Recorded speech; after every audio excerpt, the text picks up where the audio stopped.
Hollywood, California, the Lux Radio Theater presents Robert Montgomery and Ida Lupino in The 39 Steps.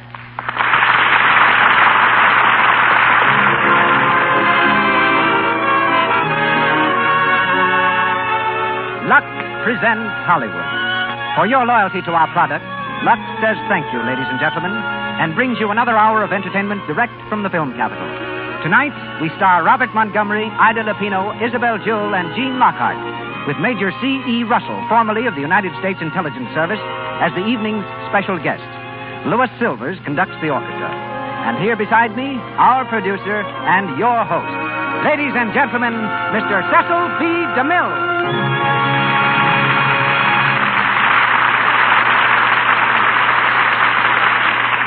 Greetings from Hollywood, ladies and gentlemen.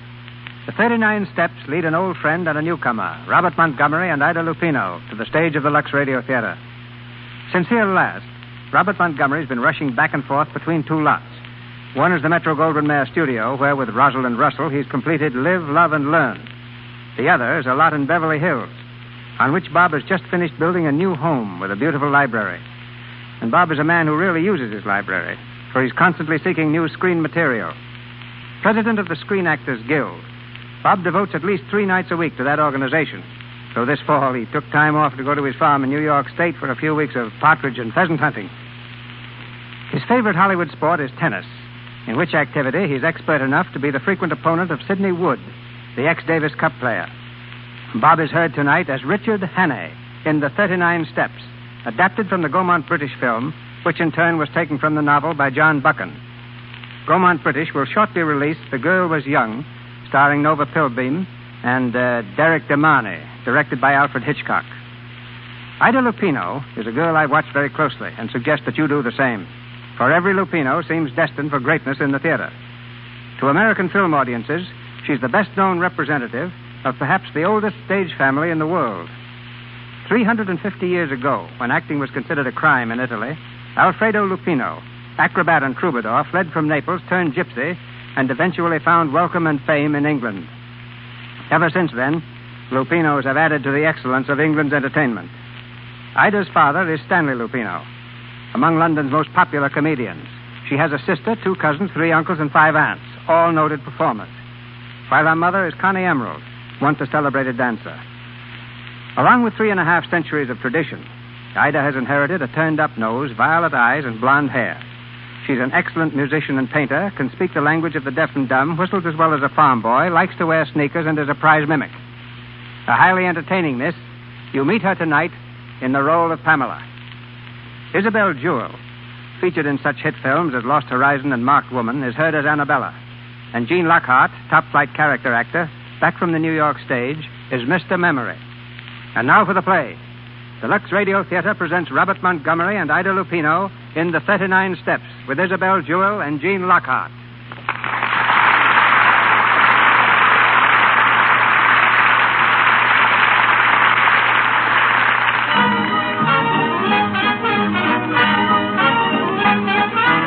A London music hall. The evening performance is on, and the theater is jammed to the doors. The audience is sat comfortably through the acrobats, the singers, and the whirlwind dancers. But now they're restless. The manager appears on the stage to announce the feature act. His hand is raised for silence. Ladies and gentlemen! Ladies and gentlemen! With your kind permission, I now have the honor to present to you one of the most remarkable men in the world. I present Mr. Memory. Thank you. Every day this remarkable mentality commits 50 new facts to memory. 50, ladies and gentlemen. Facts from history, geography, newspapers, scientific books. Millions and millions of them. And he remembers them all. Test him, ladies and gentlemen, test him. Ask him any questions you like, and he will answer fully and freely. Mr. Memory. Thank you. Thank you. Now then, ladies and gentlemen, a question, please. A question from anyone in the audience? Who won the Derby in 1921? Mr. Jack Joel's Humanist. Steve Donahue up, won by a length. Odd 6 to 1. Am I right, sir? Right. Thank you very much. Thank you. Question, please. Do not hesitate. Another question, please. Who was the last British heavyweight champion? Bob Fitzsimmons. He defeated Jim Corbett, heavyweight champion of America, at Carson City, Nevada, in October 1897. He was then 34 years of age. Am I right, sir? Right. Thank you. Mr. Memory, who won the football cup in 1926? Would you mind repeating that question again, young man? Who won the football cup in 1926? Bolton Wanderers defeated Manchester City at Wembley by 3 goals to 1 in the presence of His Majesty the King. Am I right, sir? Right. Thank you. Another question, please. Hey, where's my old man been since last Tuesday? Madam, he's been where you can't ask him silly questions. Will the lady in the gallery please confine her questions to those of a more serious nature? Thank you very much. Memory. What's the idea? Who killed Cock Robin? Gentlemen, no fighting. No fighting, please, gentlemen. Keep your seat. Keep your seat. Don't down the aisle. Say something. Quick, say something.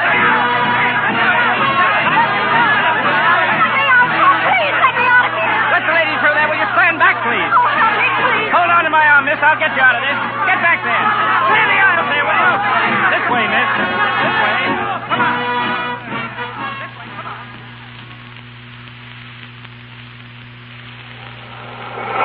There you are, miss. Take a good deep breath. Oh, thank you. You all right? Yes, sir. I had to get out of that theater, that's all. A lot of people had that idea. Oh, it wasn't the panic that frightened me. It was something else. I'm afraid I don't understand. I'm in terrible trouble. Will you help me? Trouble? What kind of trouble? I can't tell you here. Can we go someplace and talk? Well, my flat is nearby. Oh, let's go there. But hurry, please.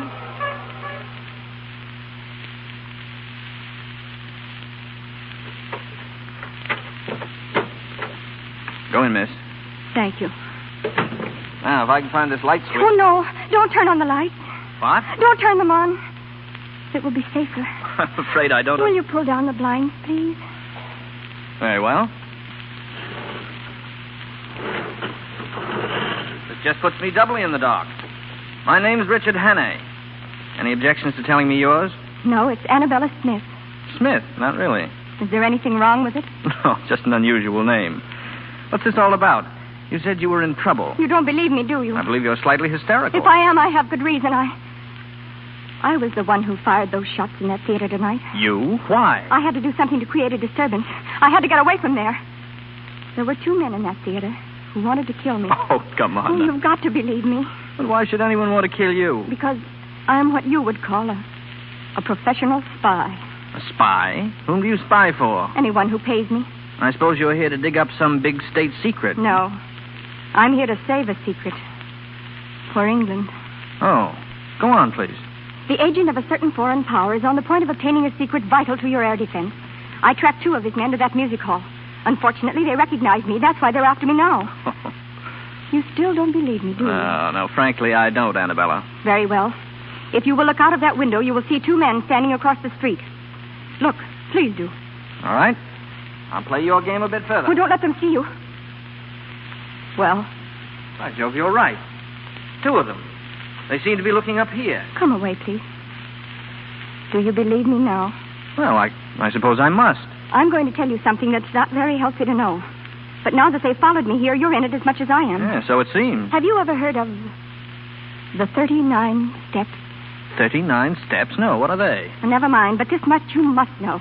If those men are not stopped, it's only a matter of days, perhaps hours, before the secret is out of the country. Why not call the police? Because they wouldn't believe me any more than you did. And if they did believe me, how long do you think it would take them to get going? Those men are acting quickly. You don't know how clever their chief is. Clever and ruthless. Well, what's his name? He has a dozen names, and he can look like 100 people. But there's one thing he can't disguise. The top of the little finger on his right hand is missing. Oh. Come on now, you're trembling. I'm frightened. Well, you needn't be. You're safe here, you know. What you need is a good night's rest. Oh, yes, I do.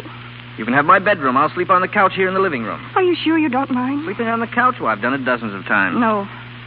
I mean, being in danger. I'm not quite convinced of that yet. Is there anything I can get you? Yes. Have you a map of Scotland, please? A map of Scotland. I have an atlas over here somewhere. If I could... Oh, yes, here it is. You, going deer stalking or just plain hiking?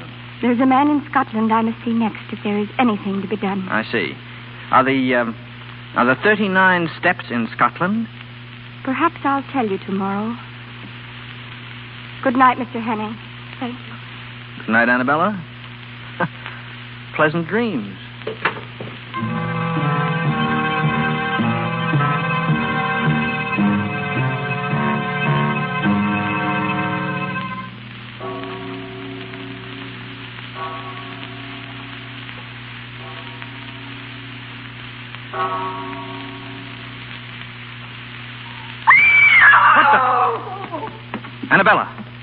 Annabella, was that you? Annabella, open that door. Will you open that door, or do I have to break it down? Annabella, where are you? Oh, Here, look at me. What's happened? What's the matter? They came through the window. One of them had a knife. Knife?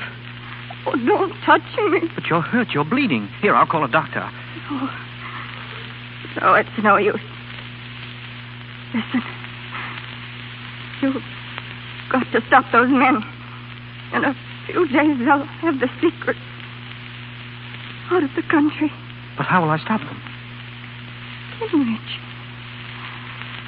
The professor. Kinrich? Kinrich. Scotland. What's there? Who is this professor? What's in Kinrich? Clear up. They'll get you just like they did me. Annabella. Annabella. Good God.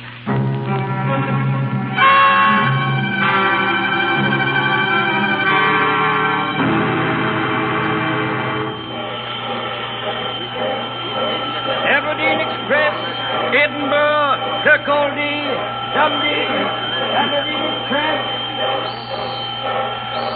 Take it to Kinrich, please. One, sir? Yes, one. Hurry, please. One to Kinrich, Scotland. Here you are, sir.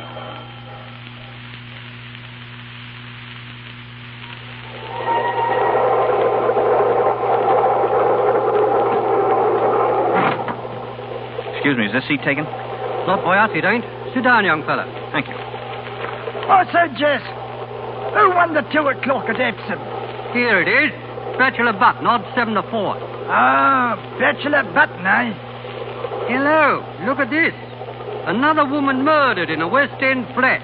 Murdered, eh? Who was she? A well-dressed woman of about 25 was found with a knife in her back. The tenant, Richard Hannay, is missing. Blimey, if that ain't the blasted limit. Missing, eh? The police are hot on the trail and watching with careful eye all points of departure from London. Oh, so that was what they was a-doing, eh? Who? Scotland Yard. 2 plainclothes bobbies. I seen them get on this train. Asking plenty of questions they was, too. Look here. Here's a picture of that Hannay chap. Let's have a squint at it. Rum-looking lot, ain't he? Excuse me. Here, young fellow, where are you going? Don't you like that seat? Oh, thank you. I just remembered. In a bit of a hurry, wasn't he? He was that. I say. What? I say.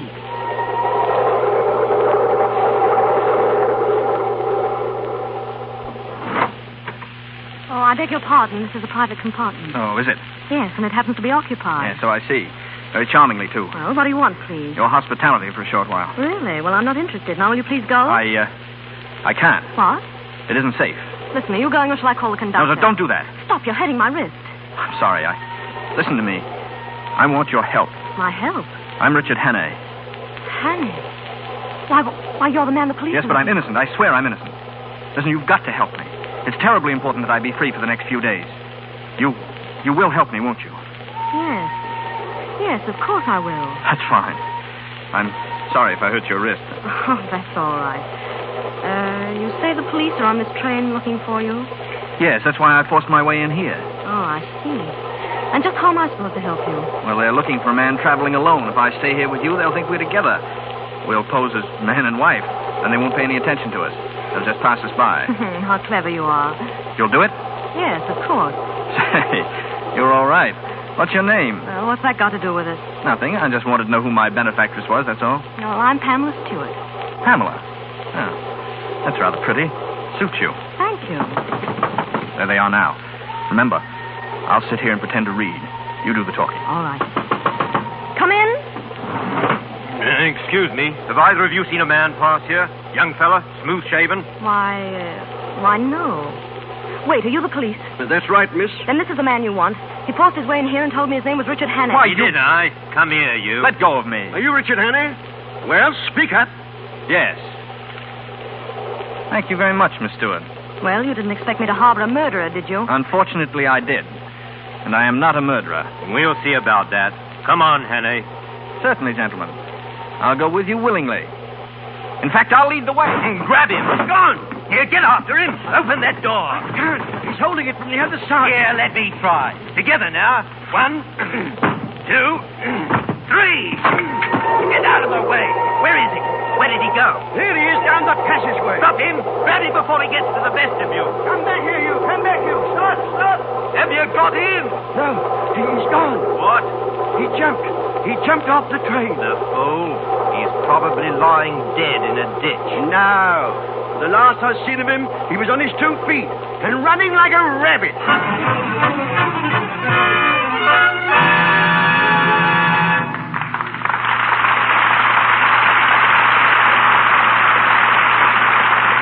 During our first intermission, and while waiting for Act 2 of the 39 Steps, starring Robert Montgomery and Ida Lupino, we'd like you to go with us to one of the millions of homes where Christmas secrets are in the air and listen in on a very interesting conversation.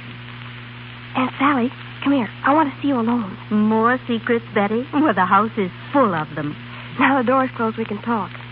Aunt Sally, what can I give Mother for Christmas? Did you ask her, dear? Yes, and she just says all she wants from me is love and kisses. Well, I did hear her say she needed more stockings. How about getting her some of the lovely sheer ones we saw in the store today? But she always says sheer stockings are extravagant. Not necessarily, dear. They wear very well if you're careful about washing. Just dip them in Lux suds every day. Lux keeps the silk nice and springy, so it doesn't break so easily into runs. Then I'll tell you what. I'll buy some and tell Mother I'll Lux them for her every time she wears them.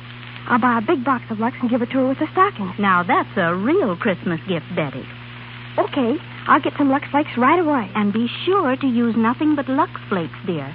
You know, rubbing stockings with a cake of soap is bad for them. And some soaps are strong, too harsh for delicate silk things. Oh, thank you, Aunt Sally. You're an angel to help me.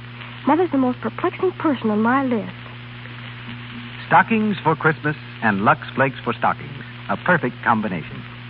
We return now to Mr. DeMille and our play. Robert Montgomery, Ida Lupino, Isabel Jewell, and Jean Lockhart continue with the 39 Steps.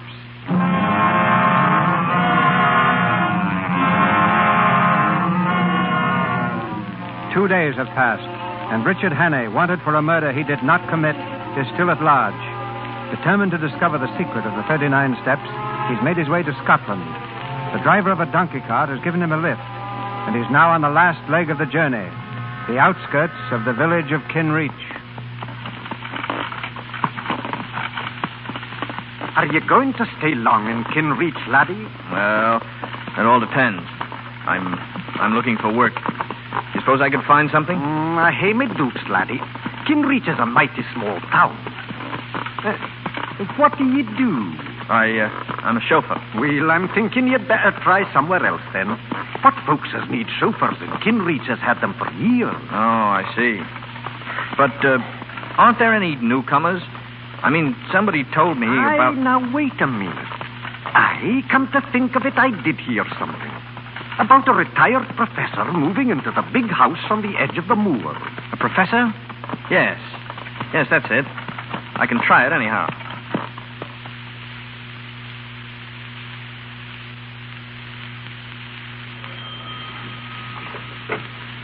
Yes, sir? I'd like to see the master, please. What name shall I say? He doesn't know my name, but you might ask him if he knows Annabella Smith. Yes, sir. Would you mind waiting in Is the... there someone for me, George? Oh, yes, Professor. How do you do? How do you do? My name is Hammond. I've come from London. From Annabella Smith. Oh. Well, do come in, please. You must be tired. We can talk in the library. My daughter's having an engagement party. I'd rather not disturb her. Yes, of course. Go right in, please. Thank you. Sit down. Will you have a drink? No, thank you. Well, and what did you want to see me about, Mr. Hannay? Hannay, you know me. Yes. I suppose it's safe to call you by your right name now. What about our mutual friend, Annabella? She's been murdered. I know. Poor girl. The police are looking for you. Yes, but I didn't do it. Oh, of course you didn't. But why come all this way to Scotland to tell me about it? Well, I believe she hoped to come to see you about some air ministry secret. She was killed by a foreign agent who was trying to steal it. Oh.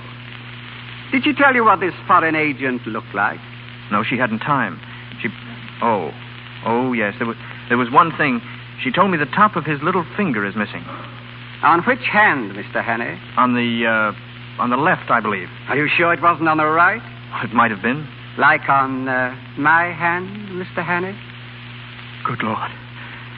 Then you're the one she... The one she was trying to warn you against. The chief. You misunderstood her. She meant for you to kill me, not to bring me information. Yes. Well, what are we going to do about it? Ah, that's just the point. What are we going to do? You see, I live here as a respectable citizen. I should hate to have it known that I am not what I seem to be. You understand my position. Oh, yes, quite. What makes it doubly important that I shouldn't let you go is that I'm just about to transfer some very vital information out of the country. What? Oh, yes. I've got it already. I'm afraid poor Annabella would have been too late in any case. Well, that's that, I suppose. Yes. Well, what about it, Mr. Hannay? What about what? Yourself. It seems to me there's only one way out. And what's that? I've a small revolver here. Pretty little thing, isn't it? Supposing I left you alone with this. The newspapers could then announce tomorrow morning that the murderer had taken his own life. You want me to kill myself? Yes. You're mad. I won't do it. Then I'm afraid you leave me no alternative. You should have stayed in London, my friend. Oh, George. Yes, Professor? I want your help, please. There's a little job for us inside. Hannay? Yes. We'll carry him to the garage. When it gets dark, we can drop him off on the road somewhere. Yes, sir. Come in. Where is he, sir? Behind that table. Yes, sir? Yes. Pick him up and... I'm sorry, sir, but there's no one here. What? Well, you can see for yourself. But I shot him. The body was lying there on the floor. The body, sir? Seems to have disappeared.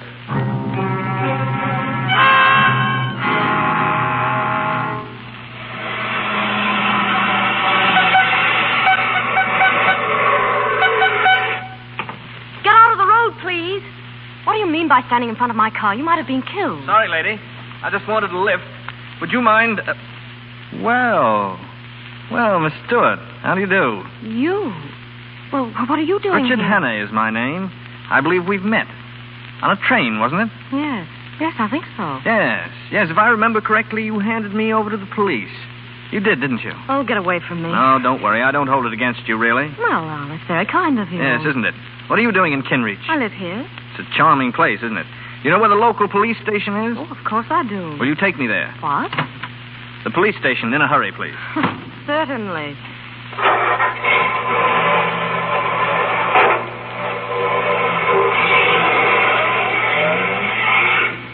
Well, I suppose you know what you're doing. Oh, yes. You see, I know who killed Annabella Smith. Is that so? The same man who shot me a few minutes ago. Shot you? Yes. Where? Right in the cigarette case. See? There's a hole in one side of it. Handy little thing, cigarette cases. If I hadn't been carrying it about in my vest pocket, the hole would have been in my chest. And who was this arch villain? Gentleman called the professor. Professor? Oh, now, you don't mean Professor Bartlett. I didn't stop to inquire his last name. Oh, that's very come funny. now. It isn't as funny as that. Do you actually mean you're going to the police with this story? That Professor Bartlett shot you? That he's the one who killed Annabella Smith? Of course, why not? Oh, and you expect them to believe it, I suppose. Well, you don't, evidently. No, and neither will they. Professor Bartlett, a murderer. Why, he's one of the best-liked men in the village and a very good friend of the sheriff. I'm sure the sheriff will be interested in your story, Mr. Hannay. Yes, I see your point. Hadn't occurred to me that... Stop the car, please. I'm getting out. Oh, no, you're not. Stop this car. You said you wanted to go to the police. Well, that's just where you're going. And if you touch me or make a move to jump, I'll turn this car into a ditch.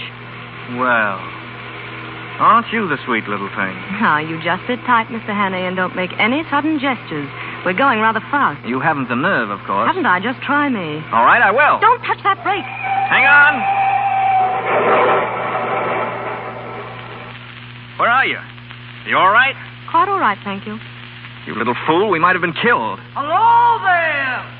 There's someone coming. Keep down. Let go of me. Hello! Shut up.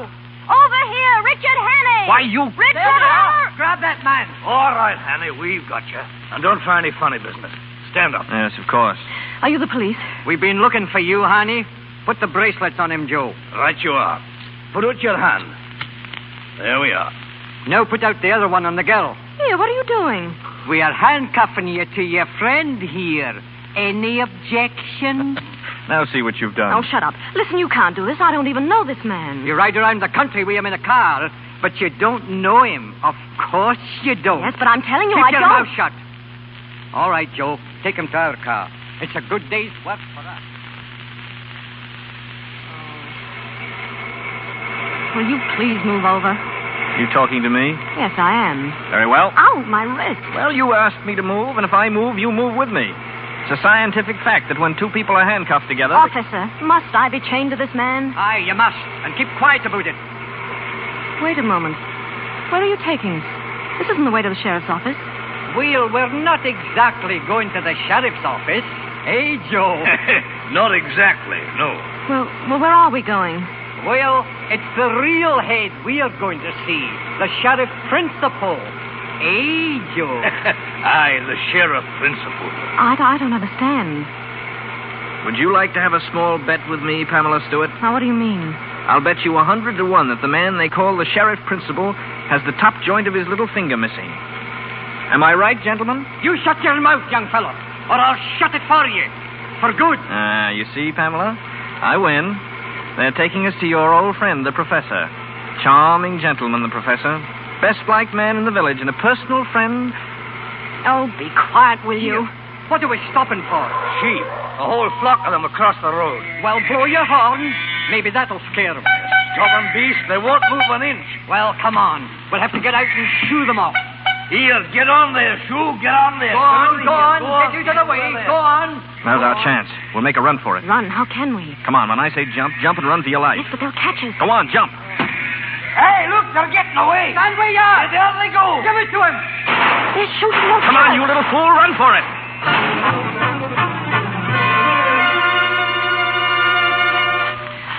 Please, don't go so fast. You're hurting my wrist. Shut up.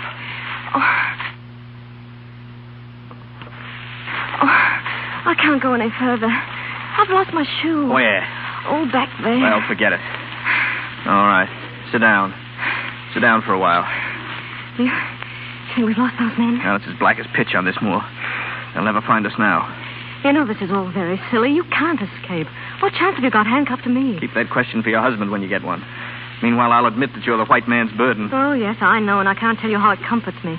Oh, why don't you give yourself up? To whom? Oh, give yourself up to Scotland Yard. Thank you, but it's a little impractical at the moment. Listen to me. I told you the truth on the train, and I'm telling it to you now.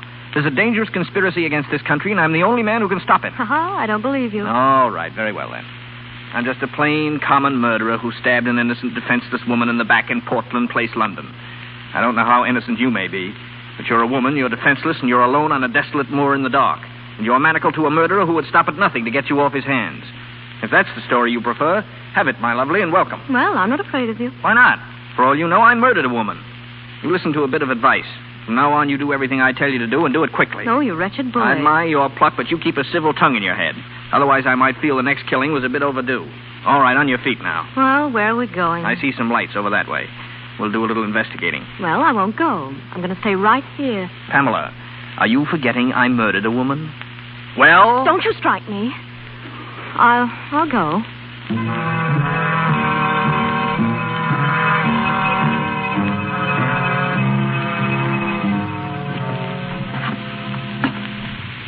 Say, what kind of a place do you think this is? I don't know.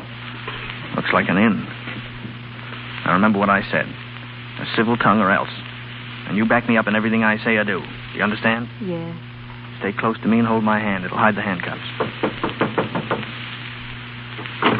Good evening. Good evening. Welcome to King's Head Tavern. And what can I do for you and the lady? We had an accident with our car a few miles back. Hey, that's too bad now. You want to stay the night, I suppose? Yes, we do. And will it be 2 separate rooms or one? Oh, 2 separate One rooms. room, please. One. Well, which? One, thank you. Oh, one. And what's the name? Hawkinson. Hawkinson, yes. Henry Hawkinson and Mrs. Hawkinson. Well, come along, Mr. Hawkinson. The rooms are at the top of the landing. Thank you. Nice place you have here. It'll do. Here's the room. Oh, thank you. Well, good night to you. Oh, wait. Now, wait, please. You mustn't go. What's the matter, lass? Is there anything wrong? Yes, Of course well, there's nothing wrong. She wants to tell you something, that's all. Yes, I wanted Yes, to... You see, we're a runaway couple. Ah, you know. Yes. As a matter of fact, we've been running all night. If anyone inquires for us, you won't give us up, will you? That I won't. I was young myself once. Good night. Good night. Good night. Good night. Inside, Pamela. Of all the outrageous things. Listen, you don't think I'm going to spend the night in this room with you? Personally, I don't see how you can help yourself. Stop jerking my arm. I'm so sorry. I want to take my shoes off. My feet are tired. You better stand here by the fire and get warm. You'll be catching cold. And if I did? Stand by the fire. Don't yell at me like that. I didn't ask to come with you. And I didn't invite you. But here we are. Well, aren't you afraid the men will find us?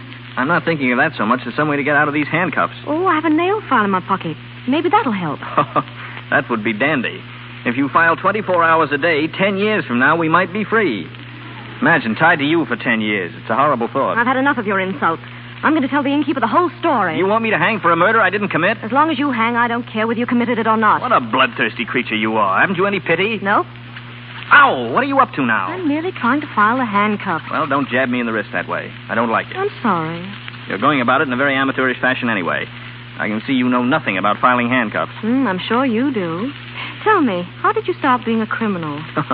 So you want the story of my life. It's really very interesting. Oh, I'm sure it is. I was born a poor orphan boy. From the beginning, I hadn't a chance. Ouch! I'm sorry it slipped. Accidentally? Accidentally. Go on, please. I started by pilfering pennies out of other children's lockers at school. And a little pocket picking and car pinching. And at last, my efforts were rewarded, and I graduated into straight burglary. With diploma? With diploma. Oh. I killed my first man when I was 19. It scared me at first, but I soon got hardened to it. Lady, you wouldn't believe me if I told you.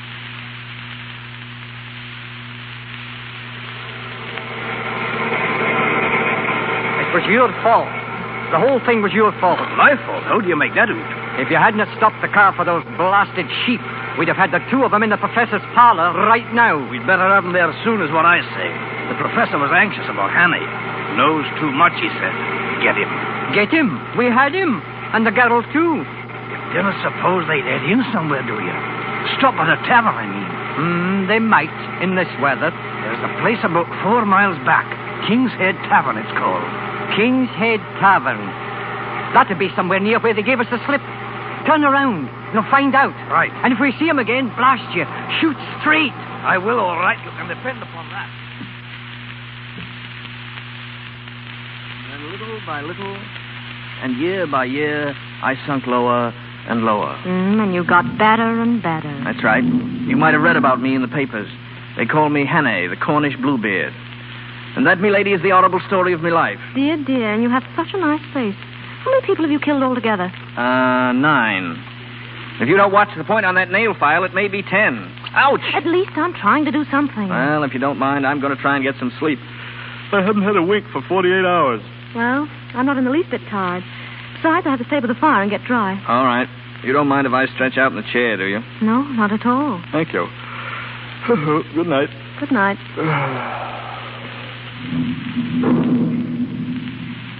I don't see how you can sleep at a time like this.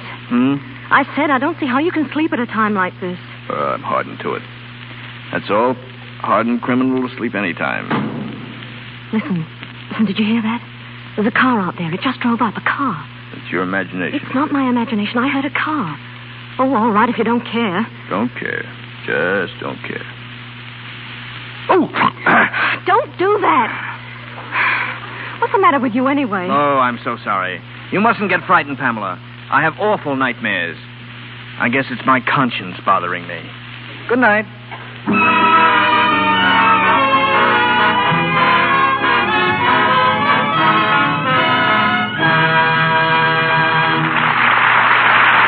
We pause for station identification. This is the Columbia Broadcasting System.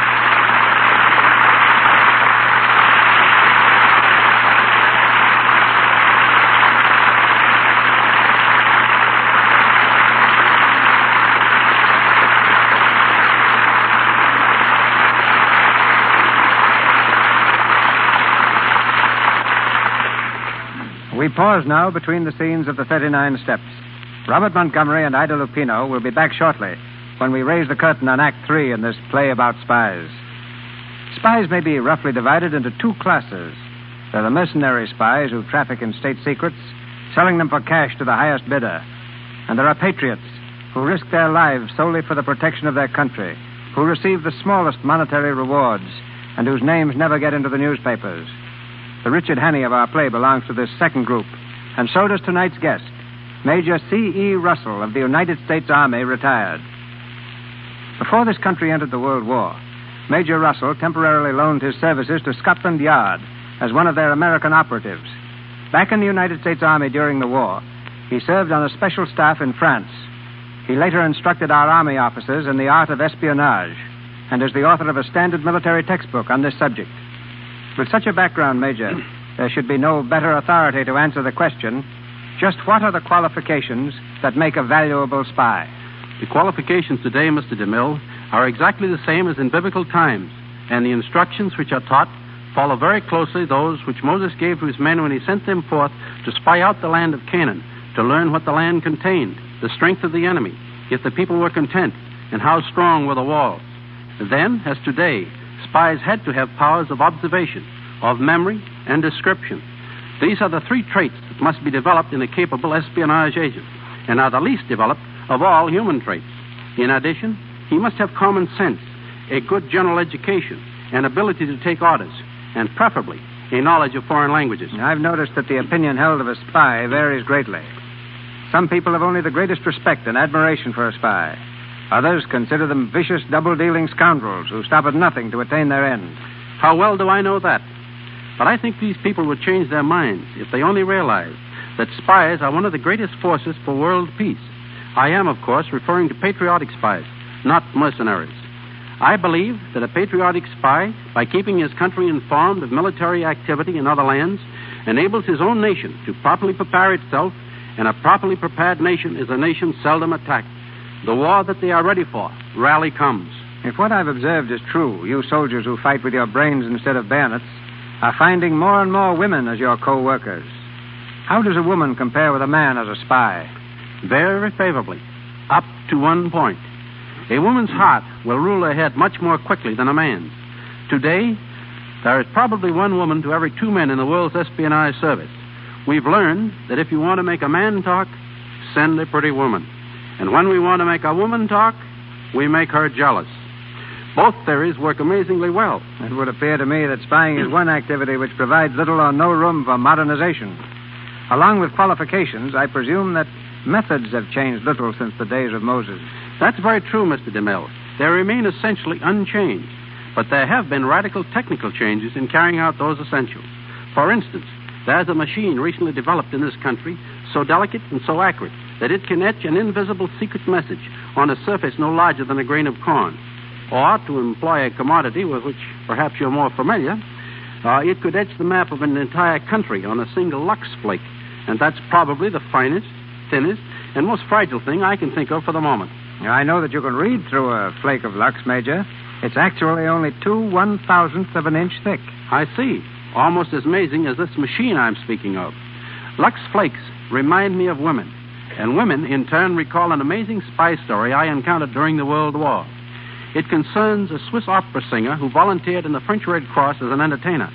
For 2 years, she made periodic visits to a home in Switzerland, each time using the same route over the French border. One day, she started to cross and found a new officer in charge.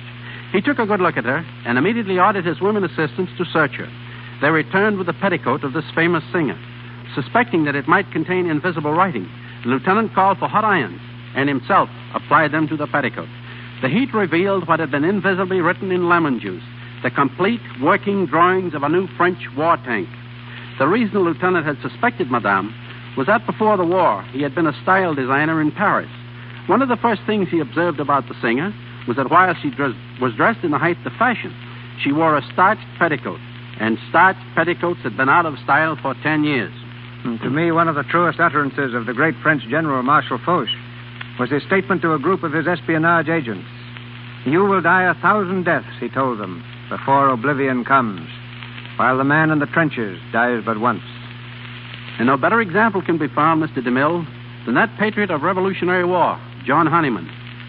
Too old to carry arms, he became a confidential spy at Washington's urgent request and posed as a Tory. Despised by his wife and family, ostracized by his friends, he became a cattle buyer for the British Army.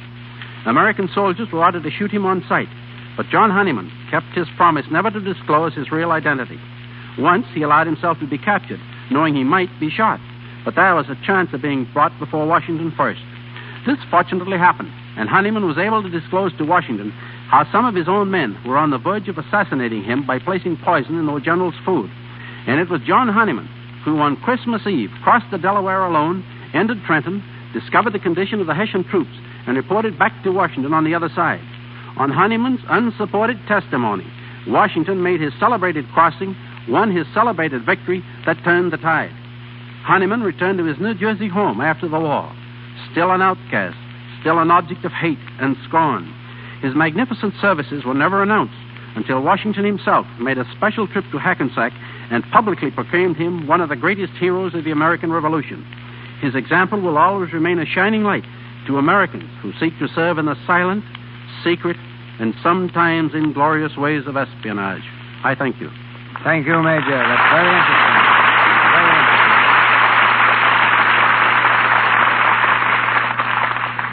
Once again, the 39 Steps, starring Robert Montgomery and Ida Lupino, with Isabel Jewell and Gene Lockhart.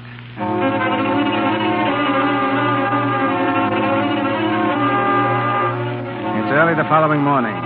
Richard Hannay stirs restlessly in the armchair and rubs his eyes sleepily. Suddenly, he jumps from the chair and stands in the middle of the room, staring down at the handcuffs which are dangling from his wrist. Pamela Stewart, on the other side of the room, smiles cheerily. Good morning, Mr. Hawkinson. You're looking rather dazed this morning. How did you get free? Oh, very simple. A little matter of work while you had your nightmares. I suppose you filed the handcuffs. No, darling, I picked the lock. I was trying to do the same for you, but the file broke. Say, what's wrong with you? Oh, nothing that I know of. Oh, you mean my shoes? Yes, they're rather large, aren't they? I borrowed them from the innkeeper's wife. Oh, no. It's not the shoes. Why are you being so nice? You don't feel ill or anything, do you? No, why should I? Why didn't you leave? You were very anxious, too, if I remember correctly. Well, something happened last night that convinced me you've been telling the truth. May I ask what earthquake caused your mind to work at last? When I got free, I went downstairs. That car you said I imagined belonged to our pursuers. They were sitting downstairs when I got there. Did they see you? No, I hid behind the counter. But they asked the innkeeper about us. What did he say? Said he hadn't seen us. Then they ordered something to eat. And while they were eating, they talked a lot about the 39 steps. 39 steps? Oh, don't ask me what it means because I don't know. Anything else? Well, they said the professor was clearing out of the country. Then he has got the secret. Did they say how soon he was leaving? No, but they did say that he was going to London first to pick up someone at a music hall. 39 steps. London Music Hall. It doesn't make any sense. Which room are these men in? Oh, they left. When? Oh, about 4 or 5 hours ago. And you let them go after hearing what they said? Oh, you button-headed little idiot, you. Don't you speak to me like that. My dear girl, I'm accused of murder. The only way I can clear myself is to expose those spies. Then why don't you go to Scotland Yard? What's the use? You said yourself that no one would believe me. Well, then why don't I go to Scotland Yard? Why not? They'd listen to you. Of course they would. Come on, we'll get the next train for London.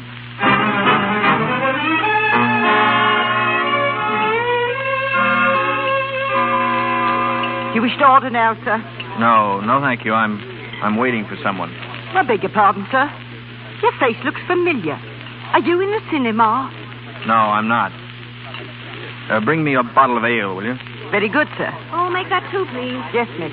Pamela, sit down. Did you think I was never coming? Not exactly, but I was getting nervous waiting. Well, what happened? Did you go to Scotland Yard? Yes. Well? Prepare yourself for a shock. Why? They've checked every possible channel. The Air Ministry are positive that no papers are missing that would be of any possible use to spies. But that's incredible. Are you sure? Well, that's exactly what they said. I don't know what to make of it. I think you've been tricked. Well, it certainly is all very bewildering. Oh, I'm sorry, Richard. Really, I am. Look, I think you better go now. Go where? Oh, any place. Leave the country. I'll help you. You? Oh, I know it sounds funny, but somehow I couldn't bear the thought of them catching you again. Why, Pamela?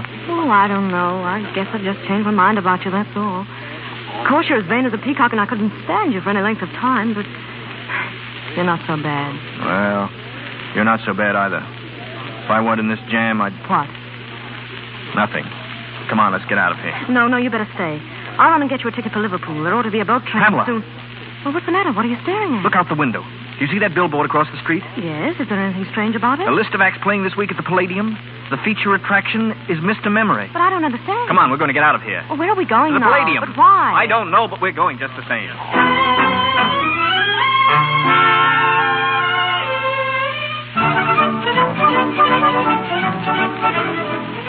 Here are your seats, sir. First two on the aisle.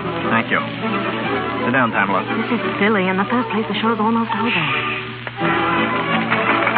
If anyone sees you here, what are you looking for? Be quiet. I'm just playing a hunch, that's all. You're playing a fool if you ask me. Ladies and gentlemen, with your kind permission and attention, I now have the honor to present to you one of the most remarkable men in the world. I present Mr. Memory. Pamela. What? Look at that right-hand box nearest the stage. You see that small man sitting in front? Why, yes, It's the professor himself. You better get out of here before they see you. No. Sit down. Listen. Every day he commits to memory 50 new facts, and he remembers every one of them.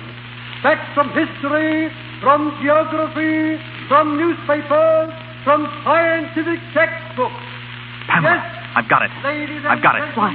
Don't you see the details of this Air Ministry secret have been borrowed, memorized by Mr. Memory, and then put back again before anyone could know? Why, that's it. Of course it is. Pardon me, sir, but there's a gentleman who would like to speak to you. Who, me? You, Richard Annie? Well, You're under arrest. Wait, officer. Listen, there's something here you ought to know. Try to keep, Annie. Come along to us. Yes, but you must listen to him. That man on the stage can... Come on, we don't want any excitement here. All right, I'll go quietly. Richard, you're not. Distance from Pamela. Montreal, 1,424 What's the use?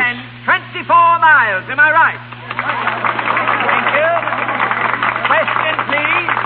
Do not hesitate. Your question, please. Wait a minute. Mr. Memory. What are the 39 steps? Come on, answer up. What are the 39 steps? The 39 steps. The 39 steps is a secret organization headed by Professor... Milsby! That's your man up there in the box. He's the one who shot him. Stop that man! Stop that man! Stop him! Stop him!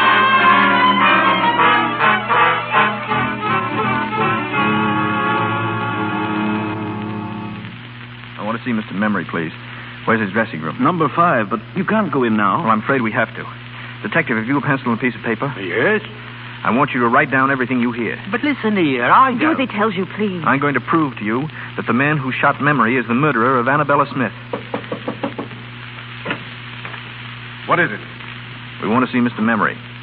How is he, Doctor? Very bad. Did they get the man who shot him? Yeah, we got him all right. He'll hang for it, too. Oh. Mr. Memory. Mr. Memory, can you hear me? Yes. Mr. Memory, there's something I'd like you to tell us, please.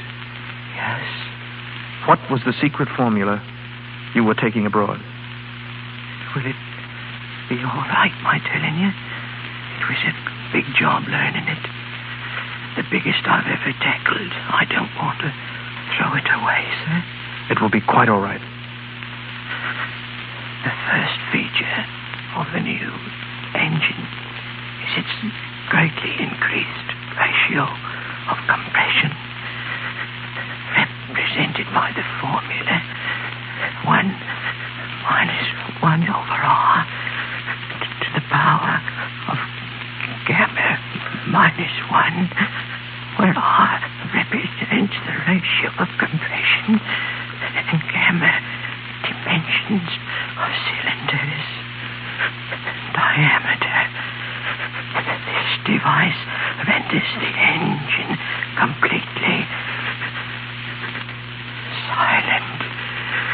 The exhaust gases impinging on a series, entirely eliminating all sound. Am I right? Am I right, sir? That's quite right, old chap. Thank you, sir. I'm glad it's off my mind. At last. Memory. Mr. Memory. Richard, what is it? The Air Ministry secret will never leave England.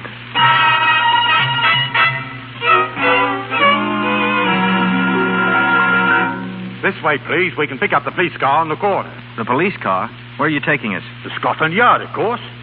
Scotland Yard? But you can't do that. You heard what that man said. He didn't kill anybody. Easy now, easy. He'll be all right. All we want is to put the story on the record. Oh, that's better. You've nothing to worry about at all. He'll be a free man in her now, Mrs. Hannay. Hannay? Well, what are you talking about? Well, Mrs. I'm Hannay? sorry. That would be just fine, that would. We were together for one day, and we fought for 24 hours. 20? You were asleep 4 hours. Can you imagine what it would be like? Fight for breakfast, fight for lunch, fight for dinner.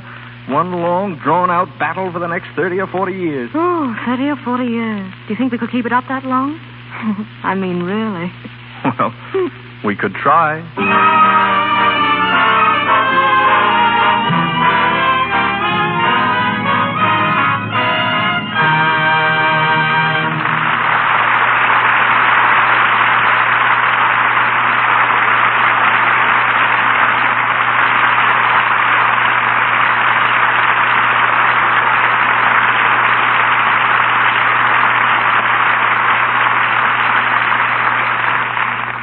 Robert Montgomery and Ida Lupino have completed the 39 steps, but they'll take a 40th when they return later to the microphone. First, a word from Melville Ruick. Thank you, Mr. DeMille. Just a moment for a suggestion to the women who begin, when winter comes, to be bothered by rough, chapped hands. Perhaps they don't realize that the trouble may start in the simple daily task of washing the dishes. Here's the reason. There are oils in your skin which give it a protective coating against cold weather outdoors and steam heat indoors. If you use a strong soap in the dishpan, these oils are dried up. Your skin gets rough and red. To protect these beauty oils, simply change from your harsh soap to Lux Flakes. Women find the difference between Lux and ordinary soaps for dishes almost unbelievable. They feel it the moment they put their hands in the dishpan. There is no sting in the very gentle, soothing Lux suds. Almost at once, your hands will begin to look smoother and whiter. Begin tomorrow to keep your hands lovely by washing dishes with Lux Flakes. I turn you back now to Mr. DeMille. At the moment, both our stars, Robert Montgomery and Ida Lupino, are having a breathing spell between pictures. Bob is back after 6 weeks in the East, and Ida's been indulging in her favorite avocation, composing music. And not just simple little ballads, Mr. DeMille, but the real thing. Not so long ago, the Los Angeles Philharmonic Orchestra played Ida's symphony, Aladdin and the Lamp. Oh, thanks for the nice boost, Bob. You know, composing's really very exciting, although I had no thought of attempting it until 2 years ago. It was just about this time of year. I was riding in a taxicab down Hollywood Boulevard.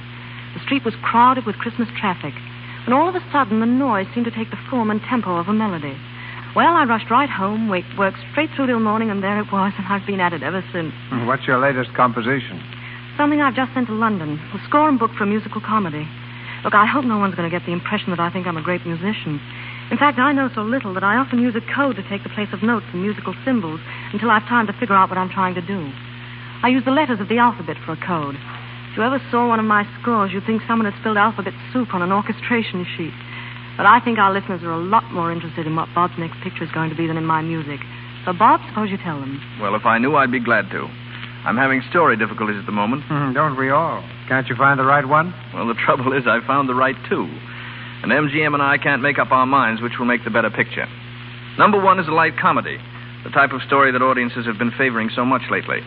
Plenty of laughs and sophistication.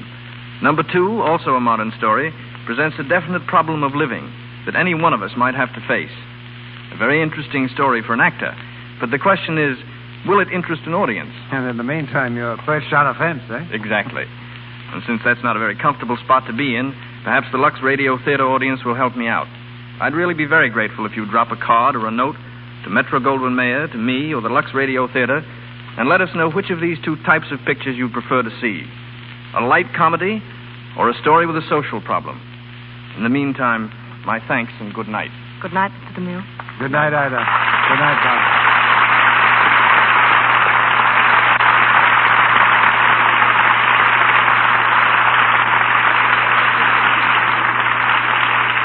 Thank you, Robert Montgomery and Ida Lupino. Ladies and gentlemen, this is your announcer, Melville Ruick. Mr. DeMille returns in just a moment with news of next week's play and stars.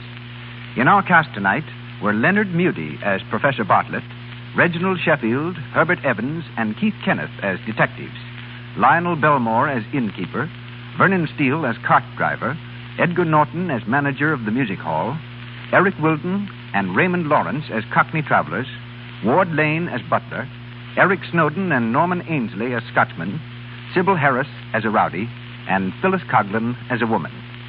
Louis Silvers appeared through courtesy of 20th Century Fox Studios, where he was in charge of music for the new picture Love and Hisses. And now, our producer. One of the most glamorous beauties of the screen that the screen has ever known appears in the Lux Radio Theater next Monday night. Marlene Dietrich. Our play is taken from the highly successful motion picture in which Miss Dietrich starred, The Song of Songs, the love story of a Viennese girl and the three men who tried to win her. Miss Dietrich will be surrounded by an all-star cast headed by Douglas Fairbanks, Jr., with Lionel Atwell.